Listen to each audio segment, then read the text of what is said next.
اے پیغمبر، ہم اس قرآن کے ذریعے سے جو ہم نے تمہاری طرف بھیجا ہے تمہیں ایک نہایت اچھا قصہ سناتے ہیں، اور تم اس سے پہلے بے خبر تھے۔ جب یوسف نے اپنے والد سے کہا کہ ابا، میں نے خواب میں 11 ستاروں اور سورج اور چاند کو دیکھا ہے، دیکھتا کیا ہوں کہ وہ مجھے سجدہ کر رہی ہیں۔ انہوں نے کہا کہ بیٹا، اپنے خواب کا ذکر اپنے بھائیوں سے نہ کرنا، نہیں تو وہ تمہارے حق میں کوئی چال چلیں گے۔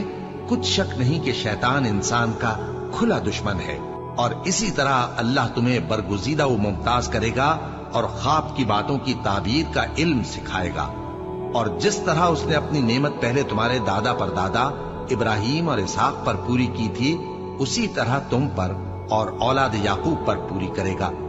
بے شک تمہارا پروردگار سب کچھ جاننے والا ہے، حکمت والا ہے۔ ہاں، یوسف اور ان کے بھائیوں کے قصے میں پوچھنے والوں کے لیے بہت سی نشانیاں ہیں۔ جب انہوں نے آپس میں تذکرہ کیا کہ یوسف اور اس کا بھائی ابا کو ہم سے زیادہ پیارے ہیں، حالانکہ ہم جماعت کی جماعت ہیں، کچھ شک نہیں کہ ابا کھلی غلطی پر ہیں۔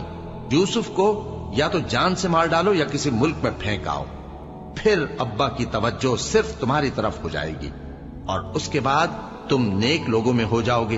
ان میں سے ایک کہنے والے نے کہا کہ یوسف کو جان سے نہ مارو، کسی اندھے کنویں میں ڈال دو کہ کوئی راہگیر اسے نکال کر کسی دوسرے ملک میں لے جائے گا۔ اگر تم کو کرنا ہی ہے تو یوں کرو۔ یہ مشورہ کر کے وہ اپنے والد سے کہنے لگے کہ ابا جان، کیا سبب ہے کہ آپ یوسف کے بارے میں ہمارا اعتبار نہیں کرتے؟ حالانکہ ہم اس کے خیر خواہ ہیں، کل اسے ہمارے ساتھ بھیج دیجئے کہ خوب میوے کھائے اور کھیلے کودے، ہم اس کے نگہبان ہیں۔ انہوں نے کہا کہ یہ امر مجھے غمناک کیے دیتا ہے کہ تم اسے لے جاؤ، یعنی وہ مجھ سے جدا ہو جائے، اور مجھے یہ بھی خوف ہے کہ تم کھیل میں اس سے غافل ہو جاؤ اور اسے بھیڑیا کھا جائے۔ وہ کہنے لگے کہ اگر ہماری موجودگی میں کہ ہم ایک طاقتور جماعت ہیں اسے بھیڑیا کھا گیا تو ہم بڑے نقصان میں پڑ گئے۔ غرض جب وہ اس کو لے گئے اور اس بات پر اتفاق کر لیا کہ اس کو اندھے کنویں میں ڈال دیں، اور ہم نے یوسف کی طرف وحی بھیجی کہ ایک وقت ایسا آئے گا کہ تم انہیں ان کے اس سلوک سے آگاہ کرو گے، اور ان کو اس وحی کی کچھ خبر نہ ہوگی۔ اور یہ حرکت کر کے وہ رات کے وقت باپ کے پاس روتے ہوئے آئے، کہنے لگے کہ ابا جان، ہم تو دوڑنے اور ایک دوسرے سے آگے نکلنے میں مصروف ہو گئے اور یوسف کو اپنے اسباب کے پاس چھوڑ گئے تو اسے بھیڑیا کھا گیا، اور آپ ہماری بات کو گو ہم سچ ہی کہتے ہیں باور نہیں کریں گے۔ اور ان کے کرتے پر جھوٹ موٹ کا لہو بھی لگا لائے۔ یعقوب نے کہا کہ یوں نہیں ہے، بلکہ تم اپنے دل سے یہ بات بنا لائے ہو۔ اچھا، صبر کہ وہی خوب ہے، اور جو تم بیان کرتے ہو اس کے بارے میں اللہ ہی سے مدد چاہیے۔ اور اب اللہ کی شان دیکھو کہ اس کنویں کے قریب ایک قافلہ آوارد ہوا اور انہوں نے پانی کے لیے اپنا سقا بھیجا، تو اس نے کنویں میں ڈول لٹکایا، یوسف اس سے لٹک گئے۔ وہ بولا، زہے قسمت، یہ تو ایک لڑکا ہے، اور اس کو قیمتی سرمایہ سمجھ کر چھپا لیا۔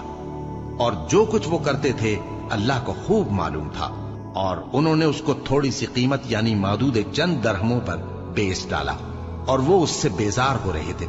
اور مصر میں جس شخص نے اس کو خریدا، اس نے اپنی بیوی سے جس کا نام زلیخا تھا کہا کہ اس کو عزت و اکرام سے رکھو، عجب نہیں کہ یہ ہمیں فائدہ دے یا ہم اسے بیٹا بنا لیں۔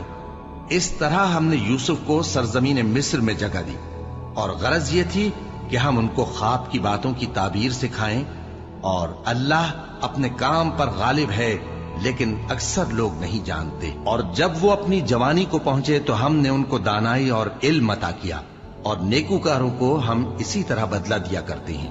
اور جس عورت کے گھر میں وہ رہتے تھے اس نے ان کو اپنی طرف مائل کرنا چاہا، اور دروازے بند کر کے کہنے لگی، یوسف جلدی آؤ۔